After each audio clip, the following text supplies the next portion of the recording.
오늘 주신 주님 말씀은 신약성경 마태복음 5장 10절부터 12절까지입니다. 마태복음 5장 10절부터 12절까지 찾아 함께 봉독하도록 하겠습니다.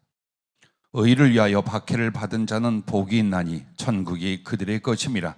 나로 말미암아 너희를 욕하고 박해하고 거짓으로 너희를 거슬러 모든 악한 말을 할 때에는 너희에게 복이 있나니 기뻐하고 즐거워하라. 하늘에서 너희의 상이 큼이라.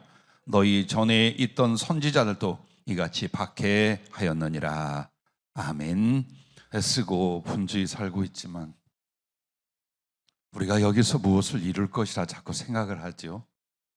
하루만큼 주님께 더 가까이 가고 어느 순간 손을 잡아서 주님이 데려가실 텐데 그 생각하면 염려는 무엇이고 또 다툼은 무엇이겠습니까? 오늘 마태복음 5장 10절부터 12절을 통해서 기뻐하라 하늘의 상이 큼이라 라고 말씀을 주셨습니다. 늘 감동하고 깜짝 놀라는 건 불쑥 주님이 말씀을 시작을 합니다.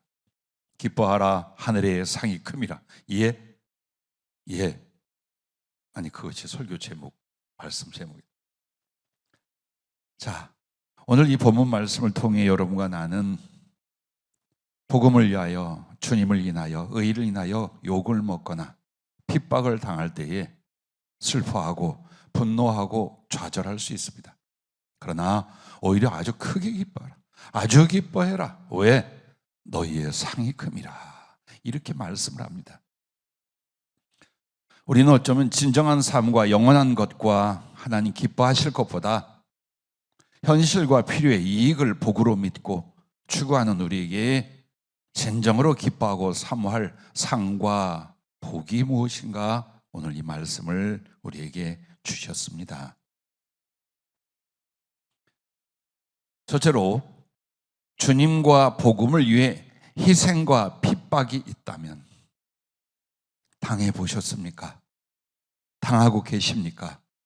혹은 앞으로 내가 주님과 복음을 위해서 어떤 희생도 어떤 박해도 기꺼이 받겠다는 각오가 되어 있으십니까?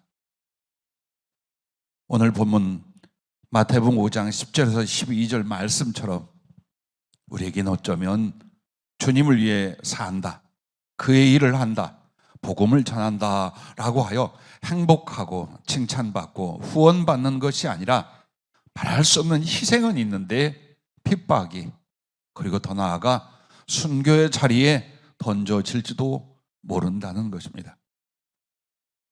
그러나 진정으로 우리에게 영원한 것, 상과 복이 될 것, 또 하나님을 매우 기쁘시게 하고 영광을 돌릴 것이 바로 이 일인 줄로 압니다. 그러므로 첫째, 주님과 복음을 위해 희생함은 반드시 주님이 이렇게 표현을 해주셨습니다. 나의 모친과 형제와 자녀들을 살렸고 돌보아 주었으니 나도 너의 부모, 형제, 자녀 그리고 네가 사랑하는 이들을 구원하고 사랑해 주리라. 그리고 요셉의 부와 권세를 내게 주리라. 또박또박 받아 적었습니다. 우리가 복음을 전하고 주님을 위해서 일하는 것, 그것은 바로 영혼들을 구원하기 위함입니다. 그런데 우리가 돌봤고 복음을 전하게 하여 희생하고 어려움을 겪으면서까지 그 돌본 혹은 주께로 인도한 영혼들은 누구냐? 나의 모친, 형제, 자녀들이라. 주님이 그렇게 말씀을 합니다. 아마도 여러분과 내가 나의 어머니를, 나의 아버지를 누군가가 위기에서 죽음에서 살려줬어요. 내 형제나 내 자식을 위하여 자기의 생명을 바쳐줬어요. 어떤 가슴으로 사랑하겠습니까? 어떤 감사의 사례로 그들을 위하여 살겠습니까? 그런데 주님은 그렇게 하셨다 그 말이에요. 피조물들끼리 사람끼리 구원하고 주께로 인도한 것이 아니라 당신의 부모, 당신의 자녀, 당신의 형제들을 죽음에서, 지옥에서 네가 살려주었구나. 그랬으니 나도 너의 부모, 형제, 자녀 그리고 네가 사랑하는 이들을 구원하고 사랑해 주리라라고 하죠. 그래서 주 예수를 믿으라. 그리하면 너와 내 집이 구원을 받으리라고 하신 말씀은 나만 예수 믿으면 자동으로 가족이 구원을 받는다는 뜻이 아닙니다. 내가 주님을 사랑했더니 부족하지만 주님을 사랑했더니 주님께서 내게 주실 최고의 갚으심이 뭐냐? 내가 사랑하는 그 사람들을 구원하시는 거예요. 내 눈물과 내 희망과 내 아픔이 고스란히 담겨있는 내 부모, 형제, 자식들, 그리고 내가 가슴에 두고 사랑하는 그 사람들을 나는 아무것도 아니로되 내가 작은 충성과 주를 위해서 고난을 당했다 하여 주님이 구원하시고 그들을 보호하시고 사랑해 주시겠다, 그 말이에요. 그렇게 하면서 요셉의 부와 권세를 내게 주리라라고 말했어요. 이 말이 뭘까요? 요셉이라는 사람, 그의 형제들을 다 구원합니다. 나아가 수없이 많은 사람들의 생명을 살립니다. 그렇게 할 수 있게 하여 그에게 권세와 부를, 당시 이집트 제국의 모든 권세와 부를 그에게 맡겨주십니다. 이처럼 오늘 여러분과 내가 주님을 위하여 약간, 복음을 위하여 약간의 수고가 아니라 희생할 수 있고 핍박을 받을 수 있기까지 나아갈 수 있기를 주의 이름으로 축복합니다. 요셉은 하나님을 경외함과 의로움과 하나님의 계획을 인하여 박해와 고난을 받았기 때문에 그에게 주님이 큰 부와 권세를 줘서 혈육들을, 그리고 수없이 많은 애굽의 인민들과 그 주변 사람들을 살리는 일을 감당하게 해주셨습니다. 또한 핍박과 순교를 당한다면, 여러분이 정말 예수님을 위하여, 복음을 위하여 핍박을 당하고 순교를 당한다면 주님이 이렇게 성령으로 말씀해 주셨어요. 그 앞서 말씀하신 그 복들, 그것들과 함께 너는 나의 심장의 피가 되었으니 너는 복음과 구원의 셈이 되고 강수가 되리라. 그리고 너는 내 보좌에 함께 앉아 영원한 나의 친구, 나의 신부, 나의 자랑이 되리라. 아멘. 이렇게 표현해 주셨습니다. 그런데 여러분과 나에게 그리스도와 신앙과 복음을 위하여 핍박을 받은 일이 있는가요? 아니면 순교를 위하여 기도하고 계신가요? 자, 어느 해인가 주님이 저에게 진정한 순교가 무엇인가를 성령으로 말씀해 주신 적이 있어요. 예를 들어서 여러분이 교회에 나왔기 때문에 그때 마침 교회 핍박과 총살이 있어 죽었어요. 순교 같기도 하고 아닌 것 같기도 하고. 그런데 순교란 무엇이냐? 어떤 한 성도가 주님을 너무나 사랑했어요. 그 가슴, 그 행위로 말미암아 주님을 사랑했기에 주님께 영광이 되고 주님 앞에 의로움이 되고 영혼들을 구원하고 살리는 일에 적극 헌신하고 있어요. 그렇다면 하나님은 기뻐하겠지만 하나님의 원수 사단은 아주 악한 시기가 일어납니다. 저걸 확 죽여버려 할 때 저걸 어떻게 끊지? 그래서 하나님을 사랑하면 사랑할수록 여러분은 사단의 원수가 됩니다. 그러므로 절대로 하나님 앞에 의롭고 충성되고 하나님을 사랑하는 자를 마귀가 건드리면 안 됩니다. 마귀 자체는 죄악으로 가득 차 있고 악을 행하게 되어 있습니다. 그러나 그것도 하나님의 허락 없이는 절대로 안 됩니다. 그런데 시기에 눈이 뒤집혀서 하나님께 의와 사랑의 사람을 어떻게 합니까? 고통을 주다 죽이게 만듭니다. 그러면 우리의 그 순교를 인하여 어떤 일이 벌어지느냐? 주님께 있어서 영광을 받으실 뿐만 아니라 사랑과 복음의 길이 되고 문이 열리게 된답니다. 여러분의 순교, 나의 주님을 사랑하여 피를 쏟게 된다면 그 일로 인하여 하나님께 영광을 받으시고 이 세상에 사랑과 복음의 길이 활짝 열리게 된다 했습니다. 그리고 원수 마귀는 불법을 하나님 앞에 행하였으니 사단의 세력이 강력하게 응징을 받게 됩니다. 그러므로 악한 귀신들이나 그 세력들이 일시에 그 지역이나 하나님의 계획 안에서 소멸이 됩니다.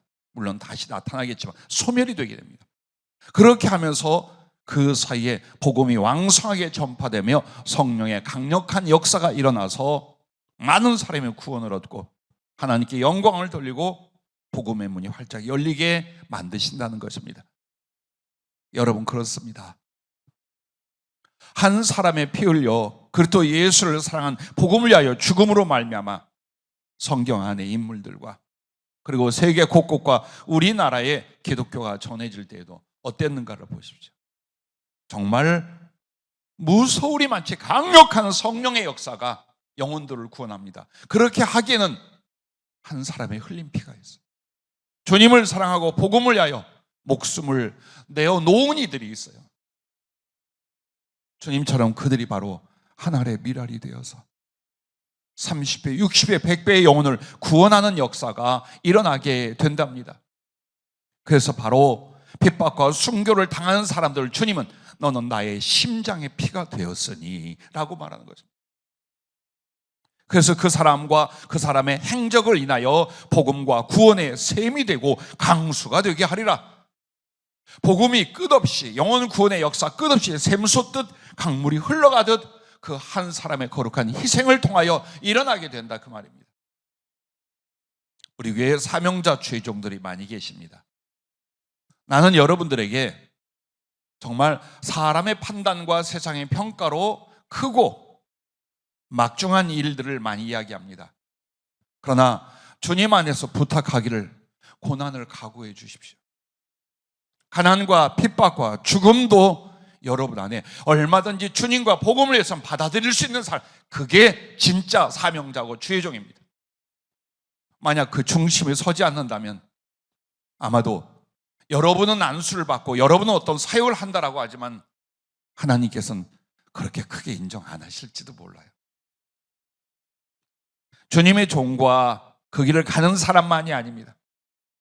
정말 내 한 인생 이 짧은 순간에 열심히 복음을 전하고 주님을 사랑하고, 그런데 원하지 않는 그 악한 사단의 시기 질투로 인하여 여러분에게 큰 고통과 핍박이 나아가 목숨을 잃는 일이 일어날 수도 있겠지만 기억하십시오.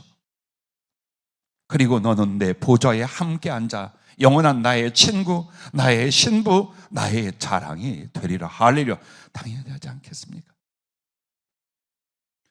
주님과 복음을 위해서 희생하고 핍박을 받는 것은 고난이지만 이 땅에서뿐만 아니라 하늘에서의 상이 비교할 수 없이 크니 오히려 기뻐하라. 할렐루야 라고 말씀하고 있는 것입니다. 두려워하는 자는 돌아가라라고 기드온 때에 하나님 말씀하셨어요. 주의 길을 가고 복음을 위하여 살고 하나님의 영광을 위하여 수고하고자 하는데 두려워하는 거예요. 먹고 사는 것을 두려워하거나 인간관계를 두려워하거나 욕을 먹거나 박해를 당하거나 죽음이 오는 것을 두려워한다면 진정으로 주님과 복음을 위해 살 수는 없습니다. 그런 일들이 일어나지 않았다 하더라도 가슴에는 여러분의 거룩한 상상이 있어야 됩니다. 어느 순간에 어느 상황에 나에게 그렇게 올 때 나는 감당하리라, 희생하리라. 핍박이 오고 죽음의 날이 온다면 두려워하고 낙심하고 변질되지 아니하고 오히려 더 크게 기뻐하고 감사하고, 다만 하나님께서 내 영혼을 긍휼히 여기사 그 상황에서 받아주시기를 기도하리라. 그렇게 준비되며 또 그런 상황 속에서 여러분은 정말 사도 바울의 기뻐하고 기뻐하니 나와 함께 기뻐하라는 고백이 될 수 있기를 주님의 이름으로 축복합니다. 두 번째는 사랑과 충성을 위해 수고와 손실이 있다면입니다. 자, 우리는 사람들을 주의 이름으로 사랑했어요. 그러면 사랑이 와야 돼. 그거 기대해요. 좋은 관계를 맺고 사랑을 하고 도와주고 위로를 베풀면 당연히 그들에게 칭찬을 얻거나 그들과 함께 나눌 수 있는 사랑이 있는데 어느 날 가슴이 쓰리고 찢어질 만한 배반을 당해요. 나는 선대하였건만, 나는 주의 이름으로 나눠줬건만, 나는 생명을 다하여 축복하고 기도했건만, 나는 끝까지 사랑에 손을 잡고 가고만. 얼마나 잔인하리 많지 배반을 하는 경우가 있어요. 다시는 사랑하지 않으리라. 다시는 남을 위하여. 아니요, 그렇게 하지 말라는 거예요. 그리고 무엇보다도 여러분에게 심령의 손실만이 아니에요. 물질로 주의를 했다고 합시다. 퍼주고 나눠줬어요. 그러면 삭개오처럼 하나님께서 엄청나게 부어줘가지고 예전보다 더 많은 물질과 권세로 주의를 멋지게 해라, 이 상상들 하지요. 기도도 하시지요. 근데 주님이 바나바처럼 다 토지를 팔아서 가난한 자 어려운 자에게 나눠주고 사도들 앞에 갖다 주었어요. 그 뒤에 사도행전에 보면 바나바에게 물질이 풍성하게 하나님 복을 줬더라고 없어요. 늙어 순교할 때까지 가난하고 외롭게 살아요. 우리는 하나님하고 거래하는 사람들이 아니에요. 성경에는 보상과 축복을 말씀해요, 솔직히. 그러나 그것을 인하여 사랑하고 그것을 인하여 하나님께 수고하는 것은 영적 유아입니다. 오히려 퍼주고 나눠주고 빈손이 되었어. 다른 사람을 부욕해 했거나 다른 사람을 위로해 주었는데 나는 외로움과 가난이 왔어요. 아, 이게 뭐야 대체 이게? 아니, 신앙생활 내가 이렇게 열심히 하고 섬기고 충성인데 아니 왜 이렇지? 그러지 말라라는 거예요. 반드시 여러분과 내가 주의 이름으로 사랑하고 섬길 때에 주님이 이런 표현을 주셨어요. 사랑의 부요와 기쁨과 더 큰 달란트의 복이 반드시 따른다라고 하셨어요. 그렇습니다. 예상을 우리가 희생이나 손실 쪽에 대하여 배반 쪽에 대해서도 말을 하지만 실제로는 주님 어때요? 여러분이 사랑을 했어요. 섬기고 베풀었어요. 마음을 나눠줬어요. 거기에는 하나님께서 반드시 사랑의 부요와 기쁨을 주셔요. 그래서 여러분이 신앙생활하고 인생을 살면서 참 말할 수 행복해, 평안하고 기쁘고 힘이 나고 자신이 있어요, 소망이 있어요, 설레요. 그렇다면 여러분은 주의 이름으로 사랑하는 자예요. 섬기고 있는 자예요. 그러나 교회를 다니고 신앙생활에도 그렇게 관심이 없어, 사람에 대하여. 그리고 직접적으로 주의 이름으로 사랑하고 베풀고 섬기는 것을 행하지 않아요.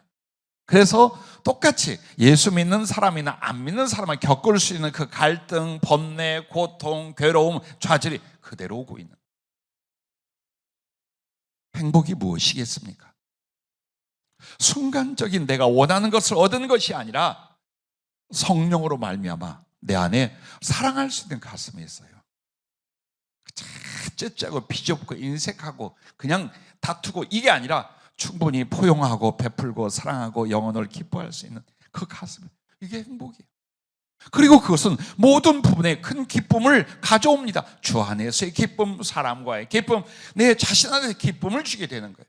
그렇게 하면서 더 큰 사랑과 섬김을 위하여 하나님이 달란트를 주기 시작해요. 즉 지원해 주시기 시작을 하는 거예요.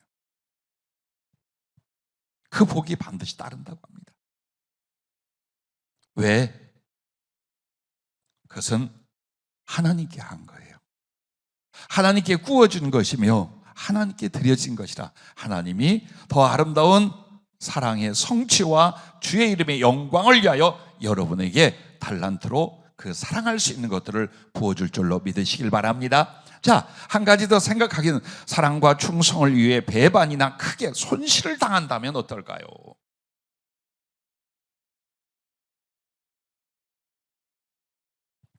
부디 여러분과 나에게 이런 마음이 있지만 내가 주의 이름으로 사랑하고 베풀고 교회 봉사하고 헌금하고 남들 도왔어요. 그렇게 한 걸 무조건 땅에서 보상받기를 원하지 마세요. 하나님의 약속에서도 나는 그것만을 바라지 마세요. 그리고 그 손실을 걱정하지 마세요. 잘 섬기고 헌금 많이 드려서 부자가 됐더라, 그거 기대하지 마시라는 거예요. 하나님이 하실지라도 왜? 좁은 종제기 그릇에서 벗어나지를 못해요.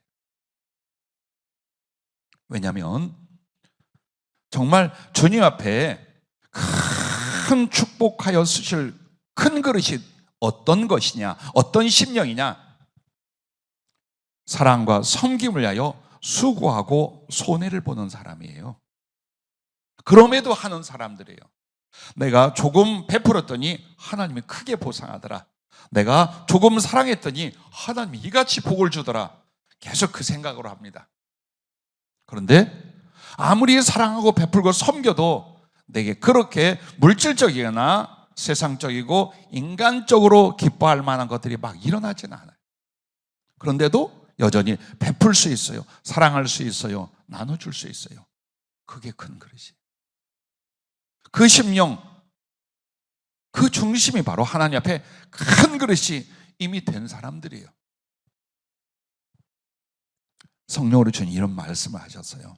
정말 여러분과 내가 사랑과 충성을 위해 배반도 당하고 마음도 상하고 그리고 물질적으로 크게 손실이 일어난다면 인색하여 부를 축적함보다 크고 영원한 복이 있지 않느냐. 그렇죠? 나와 내 식구들만 살아보려고 애를 썼어요. 그래서 악착같이 긁어 모으고 인색합니다. 그래서 조금 부를 모았어요. 그게 복이더냐 이 말이에요. 너네들 그렇게 살고 싶으냐 이 말이에요. 크고 영원한 복이 있어요. 자, 우리가 이 땅에서 악착같이 벌고 모으고 우리끼리 먹고 마셔보려고 하는 것들은, 그래서 땅에 모아놓은 것은 영원한 복의 기회와 함께 소멸이 됩니다. 반드시 소멸. 그래서 여러분의 보아라 하는 것들은 동록이, 조미, 도적이 없애버린다고 마태복음 6장 19절에 말해요. 한 달러 받은 종처럼 하나님이 주신 것, 주인이 주신 것 땅에다 묻어놓고 감추는데 결국 다 잃어버리게 돼요. 하지만 사랑하고 충성하고 섬기기 위해서 아픔을 겪고 손실을 다 보고 살아요.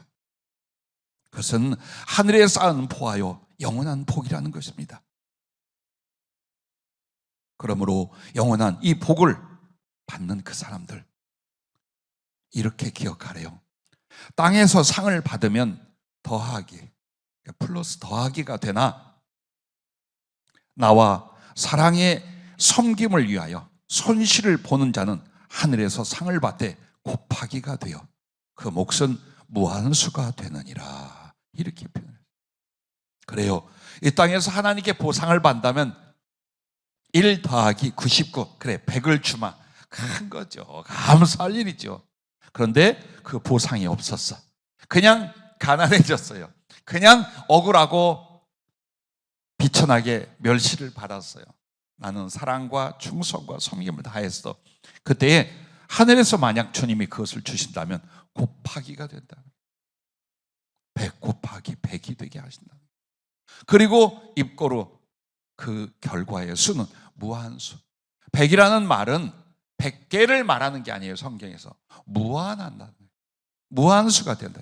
하나님이 주신 상과 사랑과 복이라는 건 무한수가 되게끔 너희가 영원히 누리게 될 것이다. 그리고 또한 자기가 사랑하는 후대가 그 복과 충성을 이어가리라 라고 합니다. 하나님께 복을 받아 먹고 마시고 다 써버렸어요. 그렇다면 하늘에서는 그렇게 큰 상은 없어요. 솔직히 말하면 없어요. 그리고 내 자녀나 내 후배들을 통하여 또한 그렇게 거룩하고 위대한 일도 이루기가 어려워요. 하지만 아브라함을 보세요. 하나님께서 어떻게 하늘에서 영광과 상을 주며 그의 사랑하는 자녀 후대들을 통해 일을 하시는가. 이삭을 보세요. 아브라함의 아들 이삭이 얼마나 많은 복을 받고 있는지, 그리고 이삭의 아들 야곱을 보세요. 야곱의 아들 요셉을 보세요. 하나님께서 그 복을 계속 그 충성을 이어가게 만들어 주신다라는 것입니다. 그러므로 여러분과 내가 섬겼어요. 대접하고 베풀고 사랑했어요. 그래서 하나님 앞에 갚은 바가 꼭 돼야 되겠다라고 생각하지 마세요. 하나님이 갚아주시기를, 그 땅에서 만약 그런 수고와 희생과 손실을 보면서도 사랑하고 충성하고 섬길 줄 알기를 계속한다면 하늘에서 받을 때는 마치 땅에서 받으면 큰 그릇에 받는 것 같을 거래요. 그럼 하늘에서 받는 사람들은 어떻게 하냐? 생수의 강으로 받는답니다. 끝없이 넘치게 만드는 그런 은혜와 영광을 주님이 주시겠다라고 말씀하고 계신 줄로 믿으시길 바랍니다. 자, 마지막 세 번째입니다. 여러분과 내가 주님 사랑을 위해서 세상 사랑을 잃었다면 이 부분이에요. 주님도 사랑하고 세상도 내가 많이 얻고 인간의 애정이나 사람과의 사랑도 멋지게 아름답게 행복하게 다 이루고 이게 우리들의 바람이고 이걸 축복이라고 생각을 해요. 그러나 어쩌면 주님을 지극히 사랑하기 위해서 세상의 물질이나 권세나 기회나 심지어는 인간의 애정마저 잃었다, 버렸다 했다 이 말이에요.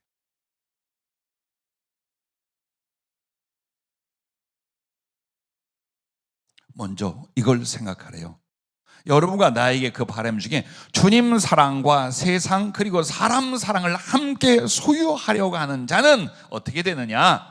사울과 같이 되고 솔로몬 같이 되리라. 또한 야곱이 4명의 아내와 12아들을 소유하고 살 때 겪던 고통과 슬픔과 실패가 따르게 된다. 그리고 마치 유다가 바벨론에게 예루살렘과 성전을 소멸당하고 포로로 잡혀가 사는 70년 인생이 된다. 이렇게 말씀하셨어요. 해석이 필요하겠죠. 자, 사울이라고는 이스라엘 초대 왕은 하나님을 섬기고 그 앞에 참으로 충성하고 겸비한 사람으로 보였습니다. 하나님이 그를 왕으로 세웠어요.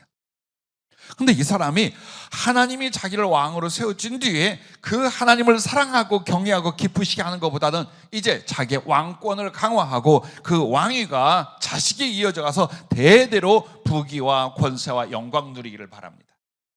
그래서 사람들을 두려워하고 아첨하고 인간적인 방법과 하나님께 하지 말아야 할 짓을 하면서 이 왕의 권세를 지켜가고자 합니다. 그러다가 그는 사단에게 영혼을 팔아요. 비참하게 죽고 끝나버렸습니다. 우리도 마찬가지죠. 하나님이면 하나님, 세상이면 세상. 주님이면 주님, 사람이면 사람이지. 주님을 사랑하고 사람을 사랑하고 하나님 나라를 사랑하고 세상을 사랑하고 이거 안 된다 그 말이에요. 의식 속에, 판단 속에, 그리고 가치관 속에 정확히 여러분과 내가 이걸 해야 돼요. 솔로몬 보세요. 그 아비 다윗을 따라 하나님을 사랑했어요. 그래서 어린 나이에 왕이 되고 1000번제를 하나님께 드린 정성을 보여줍니다. 하나님께서 감동하사 그에게 소원을 묻고 그를 위하여 지혜와 영광과 부귀를 어느 인간이 어느 세대의 사람이 받을 수 없을 만큼 그에게 부어주셨습니다. 그런데 그렇게 하나님을 사랑할 때 받은 그 은혜와 지혜와 능력 이걸 가지고 하나님을 경외하고 하나님을 사랑하기에 이웃 백성들에게 나누어 줘야 돼요. 근데 이 사람은 그게 아니에요. 자기가 받은 걸 가지고 더 깊이 있게 느껴보고 알아보고 그렇게 살아보려고 합니다. 쾌락의 끝이 어딘가? 여자는 어떤가? 1000명을 얻습니다. 농사협소, 사업까지 모든 걸 다 해봅니다. 그리고 나니 어떻게 됩니까? 인생이 끝났어요. 그리고 마음은 하나님을 향하여 떠나버렸어요. 제일 무서운 게 나의 예수님을 향하여 마음이 떠난 거예요. 주의 일 한다, 주의 종 된다, 주의 길 간다 하는데 사랑의 마음이 없어. 그러면 왜 마음은 떠날까요? 다른 걸 사랑하기 때문에. 예수, 내 주님이 아니라 다른 거, 다른 사람, 다른 일을 더 사랑하잖아요. 사랑은 둘이 아니에요. 딱 하나예요. 반드시 주님을 향한 사랑을 잃어버리게 된다는 사실입니다. 야곱이라는 사람이 한 여자를 사랑합니다. 그가 누구입니까? 라헬이에요. 그런데 라헬을 아내로 얻지 못하고 라헬의 아비가 속여서 첫날 밤 언니 레아를, 그래서 그 라헬을 얻기 위하여 애를 쓰고 수고하고 하다 보니까 아내가 자그마치 어디를 쳐다보고 해야 될까? 4명이 됩니다. 자, 여자가 4시나 되니 얼마나 행복했겠는가, 얼마나 사랑을 하고 받았겠는가 상상할 수 있어요. 자식은 12이 됩니다. 아따 다복하다, 한타스다. 그 자식들이 효도하고 그 자식들이 하나님의 영광을 누리고 그 자식들이 세상을 읽어가고 아니었어요. 아내 넷은 항상 다툽니다. 그러므로 그 엄마 밑에 난 형제들은 또 패가 갈립니다. 그래서 그 고통과 괴로움과 갈등을 말도 못한 채로 삽니다. 결국 누가? 사랑하던 아내 라헬을 통해 난 요셉, 베냐민, 그 중에 요셉을 정말 사랑했어요. 그런데 그 사랑을 인하여 그리고 하나님의 주신 예언을 인하여 형들이 이 요셉을 미워하여 죽이려고 합니다. 몇몇이 반대하자 구덩이에 던졌다가 종으로 팔아버립니다. 그리고 아버지에게는 짐승의 피를 바른 찢어진 옷을 가져가서 당신의 아들을 짐승들이 잡아먹고 이렇게 죽였다고. 야곱이 어땠겠어요? 어떤 고통이었겠어요? 얼마나 절망하며 흰머리 그 늙음 속에서 무너져가고 있었겠어요? 그걸 성령이 뭐라고 말하느냐? 너희가 한 여자, 사랑이 하나였어. 근데 그 라헬은 주님에 대한 상징이라는 거예요. 그 라헬 하나만을 사랑했더라면 거룩한 열매, 사랑의 열매 요셉만 있었을 거예요. 그게 아니에요. 라헬을 사랑하고 세 여자를 더 사랑했어요. 주님을 사랑한다 하면서 어떻게 됩니까? 세상을 사랑하고 인간들을 사랑하고 집착하는 신자의 모습이 야곱의 그 모습이라 그걸 표현하시는 거예요.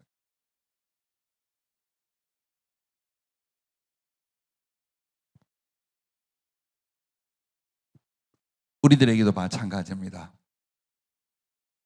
여러분과 나에게 있어서 이것도 사랑하고 저것도 필요로 하고 이것에 집착하면서도 나는 예수님을 사랑해, 나는 예수님이 제일이야 라고 말할 수 있지만 마태복음 6장 21절에 뭐라고 합니까?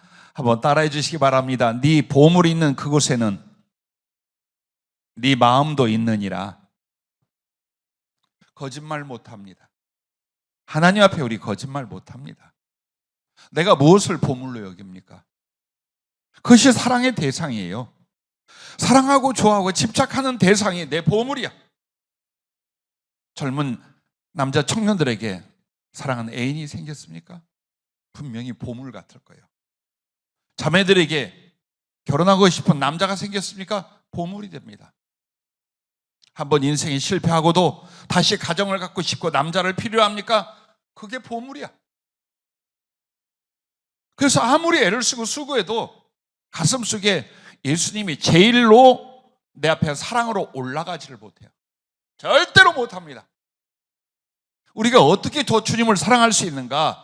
주님보다 더 사랑하고 집착하는 것들을 뒤로 던질 때만 예수님 사랑의 1등, 그리고 주님을 향한 사랑의 진실, 처음 사랑의 회복이 일어납니다.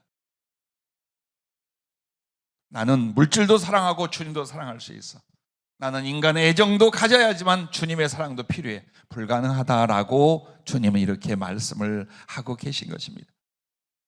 그뿐만 아니라 이스라엘 유다가 바벨론 제국에 의하여 멸망합니다.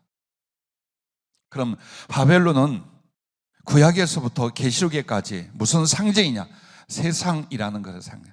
세상의 문화, 과학, 물질, 애정관 등등 전체를 가리켜 말합니다. 그래서 그 바벨론에게 삼킨 바가 됩니다. 그렇게 해서 그들에게 예루살렘과 성전을 소멸당합니다. 그리고 바벨론의 포로로 70년을 보냅니다. 이거 우리들한테 적용하는 말씀이래요. 바벨론이 무엇이냐? 세상이라는 거예요. 세상에 대한 필요와 세상에 대한 집착과 세상에 대한 애정을 가질 때에 우리는 그 세상에 사로잡힌 거예요. 그리스도 예수께 사로잡힌 게 아니라 하늘 소망에 잡힌 사람이 아니라는 거예요. 교회를 다닌다 할지라도. 그래서 이미 포로가 됐어요. 그렇다면 내게 예루살렘이 있겠는가? 주님과 함께할 하늘나라의 공간이 있겠는가? 주님만을 예배하고 사랑하는 성소가 내게 있겠는가? 바벨론에 의하여, 세상에 의하여 이미 파괴되어 버렸다는 거예요. 그 신자, 껍데기와 위손의 신자가 이렇게 만들어지는 것이라는 거예요. 악을 행해서가 아니라 흉악을 범해서가 아닙니다. 주님보다 더 사랑하는 것들을 자꾸만 내 안에서 만들어내는 거예요.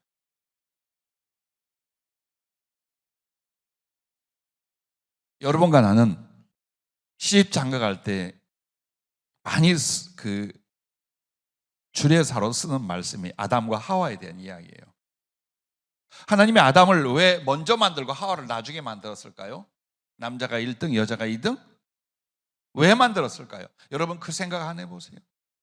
우리 남자 형제들과 우리 자매들 한번, 왜 하나님이 아담을 먼저 만들고 그 다음에 하와를 만들었을까요? 아담을 만드시고 외로워 보였어요. 그 말은 주님과 아담과의 사랑이었어요. 그게 목적이었어요. 아담이 그렇게 않는 거야. 허전해 하는 거예요. 여호와 하나님만으로 만족이 되질 않아. 다 줘도, 모든 걸 다 주고 영혼의 희망까지, 약속까지 다 줘도 이게 허전한 거예요.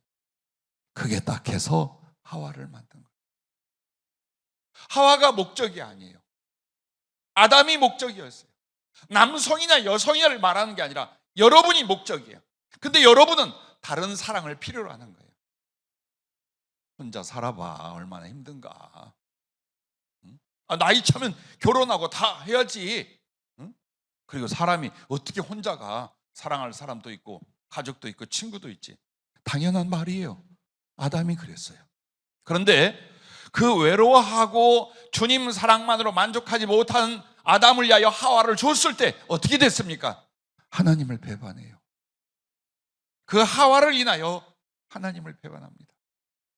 범죄하게 되고 사망과 실패와 그들이 모든 저주가 그걸로 인하여 아담의 혈통에게 들어오게 됩니다.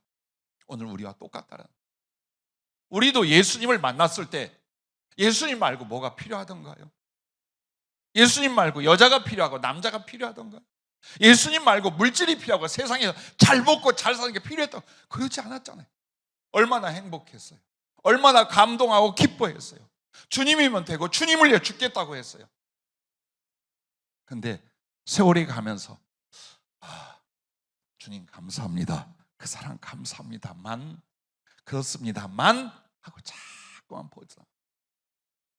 그런데 이렇게 처음 첫사랑도 이루어보지 못한 채 예수를 믿고 하나님 나라를 향해 가는 나이 어린 청소년과 젊은 청년들이 그들의 가치관과 신앙 사상 안에 뭐가 있느냐? 하나님은 당연히 하나님이시고 구원은 당연한 구원이고 천국은 나중에 되지만 내가 이 땅에서 멋지게 살아야 돼. 연애하고 시집가고 장가가고 누릴 거 다 누려야 돼. 말 안 해요. 전부 다 그 사상이 채워져 있어요. 그리고 심지어는 부모도 그렇게 합니다.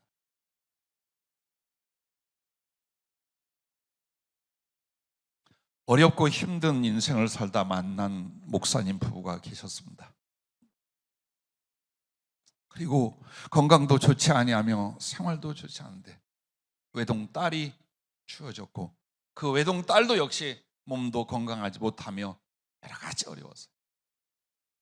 근데 우리 교회에서 사명을 받고 주의 종의 길을 이 외동딸이 가게 됩니다. 근데 언제나 엄마 아빠의 가슴에는 주님의 종으로 살고 주님의 종으로 죽어라가 아니에요. 어떻게 해야 좋은 사람 만나 시집가서 우리처럼 고생 안 하고 장래 찾았어요. 늘 그 울면. 그래서 제가 아주 막역하고 친한 사이라 한번 뭐라 그랬어요. 사모님 왜 그렇게 말합니까? 내 딸 주님을 위해 혼자 살아라 왜 말 못합니까? 복음을 위해서 좀 너 바쳐라. 그렇게 희생하다 한번 주님이 죽어봐라. 왜 못 가르칩니까 주의 종이? 내 자식이 왜 그렇게 못 가르칩니까? 안 통해요. 그런데 그게 그렇게 잘못됐다는 말이 아니라 그 상황이 되면 그 어려움 속에는 어머니 아버지의 가슴이 저러겠구나. 그걸 이해를 했어요. 주님도 이해를 해서 여차저차히 되리라라는 말씀도 나눴어요. 그런데 이걸 우리 스스로에게 돌려 생각해 보라는 거예요. 마태복음 10장 37절부터 39절에 주님이 제자로 부른 이들에게 이렇게 말합니다. 아버지나 어머니를 나보다 더 사랑하는 자는 내게 합당하지 아니하고 아들이나 딸을 나보다 더 사랑하는 자도 내게 합당하지 아니하며 또 자기 십자가를 지고 나를 따르지 않는 자도 내게 합당하지 아니하니라. 자기 목숨을 얻는 자는 잃을 것이요 나를 위하여 자기 목숨을 잃는 자는 얻으리라. 여기에서 우리는 성경은 부모를 공경하고 자식들을 사랑하고 부부가 화목하고 이건 가르치고 계신다 그 말이에요. 그런데 주님은 이 말씀을 합니다. 앞뒤 문맥이 있어요. 마치 주님이 오신 것은 가족끼리 자기네끼리 행복하고 화목하고 사랑하기를 위하여 온 걸로 생각하지 말라는 거예요. 만약 너희가 주님과 복음, 사명을 내려놓을 때 그 사랑하는 자들로 인하여 너희는 올무에 빠지게 될 것이다. 그러므로 사랑하지 말라는 게 아니에요. 주님과 사명을 위하여 그 사랑을 뒤로 옮겨놓으라 이 말이에요. 이거 하라는 거예요. 부모를 버리고 아내를 버리고 자식을 버리라가 아니라 뒤로 바꾸라는 거예요. 순서를. 그러지 않으면 못 가. 걸려서 못 가요.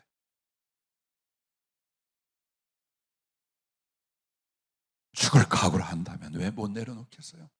그렇죠? 그리고 내려놓는 게 아니에요. 내가 사랑하는 그 사람들을 버리는 게 아니에요. 내 손으로 어찌하지 못하는 내 사랑의 사람들을 주님 품에 맡기는 거예요. 그게 내려놓는 거예요. 왜? 주님을 더 사랑하게 하여 그 사랑의 삶의 사명이기에 혹은 하나님의 나라와 복음을 위해서 혹은 다른 영혼들을 돕기 위해서 내가 사랑하는 사람들을 뒤로 옮겨놓는 걸 주님이 제자의 조건으로 말씀하고 있는 것입니다. 굉장히 어려운 부부관계 율법을 말씀을 했어요. 그러자 베드로가 마태복음 19장 27절부터 이렇게 말합니다. 베드로가 대답하여 이르되 보소서 우리가 모든 것을 버리고 주를 따라 싸운데 그런즉 우리가 무엇을 얻으리까?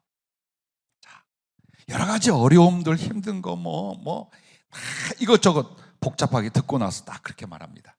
그때 예수께서 이르시되 내가 진실을 너희에게 이르노니 세상에 새롭게 되어 인자가 자기 영광의 보좌에 앉을 때에 나를 따르는 너희도 12보좌에 앉아 이스라엘 12지파를 심판하리라. 또 내 이름을 위하여 집이나 형제나 자매나 부모나 자식이나 전토를 벌인 자마다 여러 배를 받고 또 영생을 상속하리라. 그러나 먼저 된 자로서 나중되고 나중된 자로서 먼저 될 자가 많으니라. 비록 주님의 길을 가면서 사랑하는 사람들 혹은 관계되는 사람들을 뒤로 했다 그 말이에요. 물질을 내려놓는 것보다 사랑하는 사람을 내려놓는 게 훨씬 어려워요. 명예나 권세나 취미를 버리는 것보다 사랑하는 사람을 내려놓는다는 게 훨씬 어려워요. 그러나 주님과 그 나라를 위해서 뒤로 했어. 주님께 맡겼어요. 그렇다면 어떻게 되느냐? 주님 보호자에 네가 앉을 것이다. 그리고 네 가족들 네가 사랑한다 했으나 나를 위하여 뒤로 내려오는 사람들은 내가 갚아줄 것이다. 내가 그들을 구원하고 내가 그들에게 내가 은혜를 베풀 것이다. 그 말씀을 합니다. 여러분 우리를 가만히 봐보세요. 좀 더 아름다운 성숙과 진보 혹은 주님의 원하시는 뜻을 향하여 내가 만들어지지 못한 이유 중에 제일 큰 것은 세상과 사람을 사랑하고 사랑을 받으면서 주님도 사랑해보려는 여기 때문이에요. 이 부분 때문입니다. 그래서 여러분과 나에게 주님의 사랑을 위해서 세상, 사람, 사랑을 내려놓으면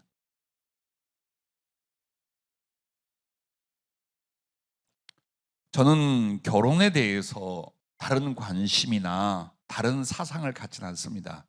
마땅히 자매들은 형제를 만나 결혼의 가정을 이루고 형제들 또한 사랑하는 자매를 때가 되어 만나서 가정을 이루는 것이 맞습니다. 그리고 재혼도 성경은 말을 하고 있습니다. 그런데 바울을 통해 성령으로 하신 말씀을 한번 들어보십시오. 결혼에 대한 이야기입니다. 그러므로 결혼하는 자도 잘하거니와 고린도전서 7장 38절 보면 결혼하지 아니하는 자는 더 잘하는 것이니라. 이거 처녀총각 결혼 전에는 몰라. 근데 결혼해 본 사람의 70%는 아멘. 그러므로 결혼하는 자도 잘하거니와 결혼하지 아니한 자는 더 잘하는 것이니라. 아멘. 농담으로 그렇게 합니다.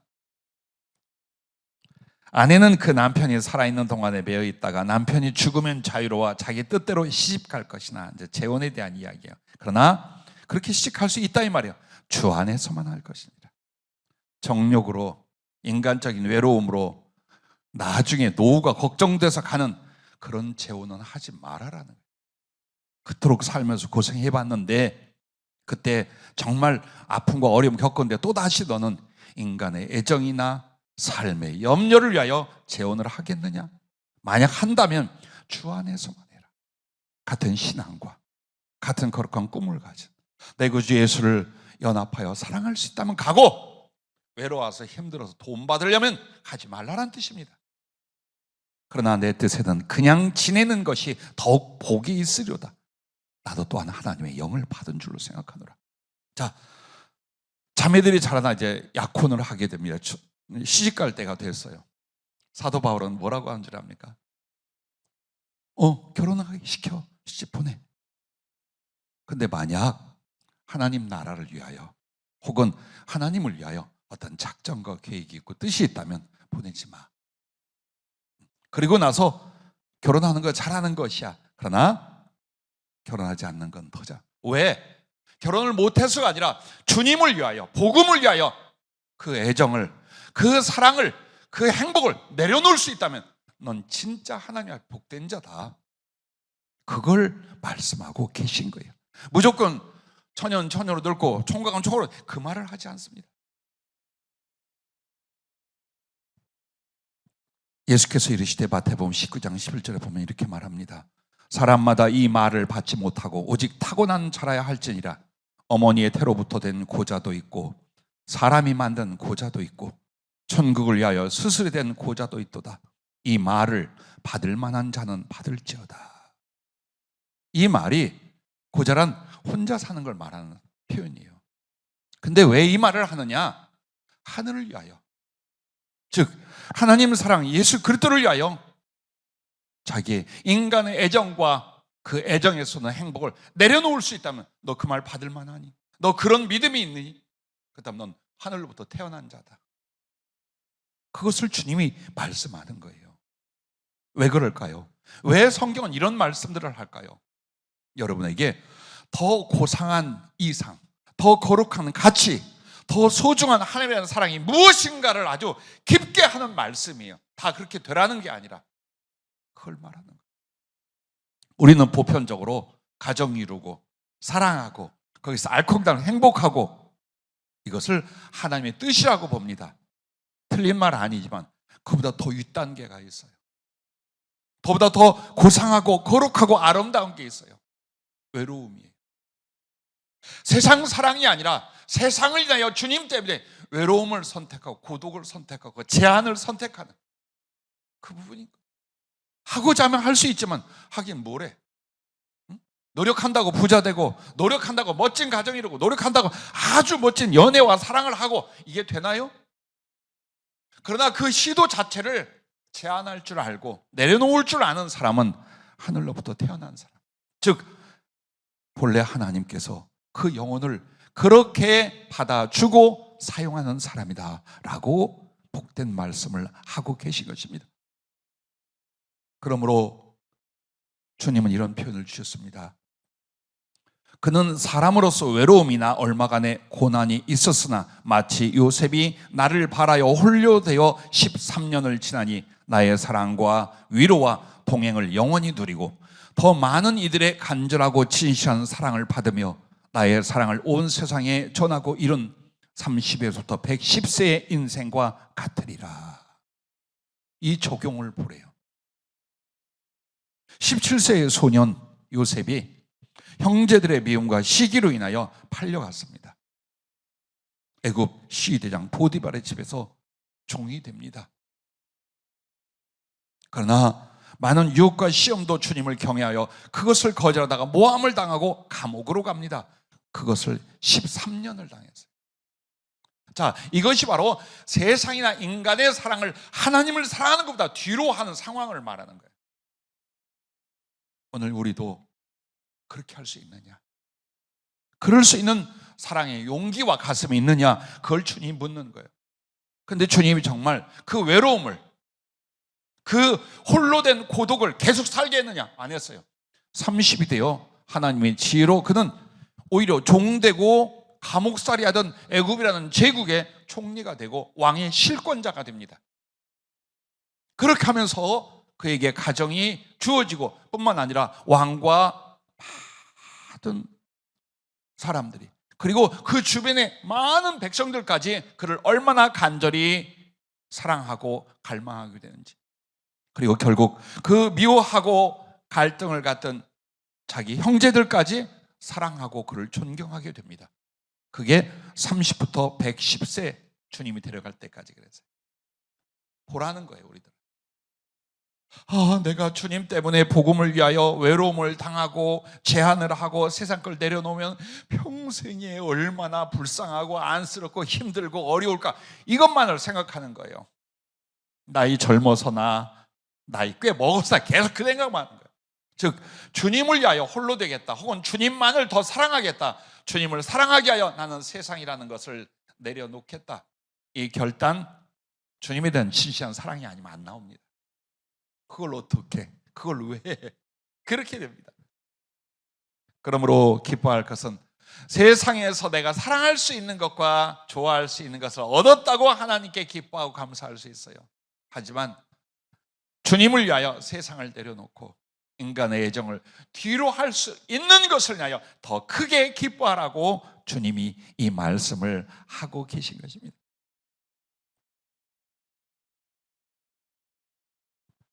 요셉이 왜 그랬으며 많은 성경의 인물들과 수천 년 신앙의 사람들이 왜 그렇게 할까요? 왜냐하면 주님만이 그의 보화였기 때문에. 주님 말고 보물같이 좋아하고 집착하고 욕심내는 게 많았다면 주님은 내게 헌옷과 같았을 거예요. 버리기는 아깝고 입자니 거시기하고, 그게 주님 모습이었을 거예요. 그런데 헌옷이 아니라 내 생명과 존재보다 더 영광스러운 나의 모든 마음과 영혼을 쏟을 내 보물이 주님이라면, 이거 억지로가 아니에요. 이거 아니야. 이건 좀 뒤로 가라. 이것도 뒤로 가라. 라고 등이 할 수 있다라는 거예요. 복된 인생, 복된 영혼. 그리고 그런 선택이나 상황이 왔을 때에 기뻐하라고 주님이 말씀하고 계신 거예요. 이런 이는 내가 그이만을 위한 사랑이 되어 땅에서부터 하늘까지 영원한 첫째 사랑이 되어 주리라. 왜? 그가 나에게 그렇게 하였기에. 이게 주님 표현이죠. 그 사람만을 위하여 주님이 땅에서부터 하늘까지 영원한 첫째 사랑이 되어 주겠대요. 왜? 저가 나한테 그렇게 했다. 우리가 비록 그렇게 못 살고 있다 할지라도, 혹은 두려워한다 할지라도 기도할 수 있잖아요. 거룩한 비전과 소망으로 이런 것을 한번 세울 수 있잖아요. 그냥 육신으로 치우치고 세상으로 치우치면서 예수님을 사랑합니다, 이건 우리에게 진실이 아닙니다. 주님 앞에 진실이 아닙니다. 그러므로 어떤 상황에 여러분에게 정말 주님의 사랑을 위해서 세상 혹은 사람들의 사랑을 내려놓았다면 여러분과 나는 기뻐하라. 하늘의 상이 큽니다. 그리고 그렇다 예수께서 나의 통째로 첫사랑, 영원한 사랑이 되어 주시라. 바로 이 말씀인 것입니다. 오늘 의를 위하여, 주님을 위하여 핍박을 받고 억울함을 당하고 힘든 일을 당하는 것, 그 종류 세 가지를 성령은 이렇게 말씀을 우리에게 주셨습니다. 여러분, 주님을 사랑하기 위해서 외로움을 두려워하지 마세요. 제한됨을 두려워하지 마세요. 초월적 사랑을 선택한 축복이 여러분에게 있기를 바랍니다. 누가복음 16장 25절에 보면 거지 나사로가 부잣집에서 제대로 돌봄도 베품도 받지 못한 채 고통과 어려움 속에 죽었잖아요. 그리고 부자도 죽어서 하나는 지옥에 가고 하나는 천국에 갔어요. 지옥에 있는 이 부자가 아브라함을 보고, 그 나사를 보고 자기도 그쪽으로 가게 해달라 합니다. 그때 누가복음 16장 25절에 아브라함이 이르되 예, 너는 살았을 때 좋은 것을 받았고 나사로는 고난을 받았으니 이것을 기억하라. 이제 그는 여기서 위로를 받고 너는 괴로움을 받느니라. 자, 이 말씀을 액면 그대로는 아니나 우리가 정말 적용해 볼 말이에요. 나는 이 땅에서 하고 싶은 거 다 하려고 했어요. 육신적이고 정력적이고 세상적이고 누리고 자랑하고 사랑하고 다 하려고 했어요. 그다음 하늘에서 받을 건 뭐가 있을까요? 주님 앞에 갔을 때는 무엇을 받을까요? 그런데 주님과 복음을 위하여 외로움을 선택하고 가난을 선택하고 희생을 선택하고 심지어는 죽음을 선택을 했어요. 그렇다면 주님이 어떻게 그의 위로가 되실까요?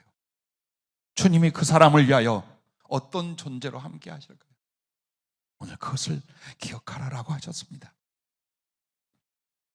그러므로 우리의 삶에 이런 표현을 마지막으로 주십니다. 너는 물과 같아라.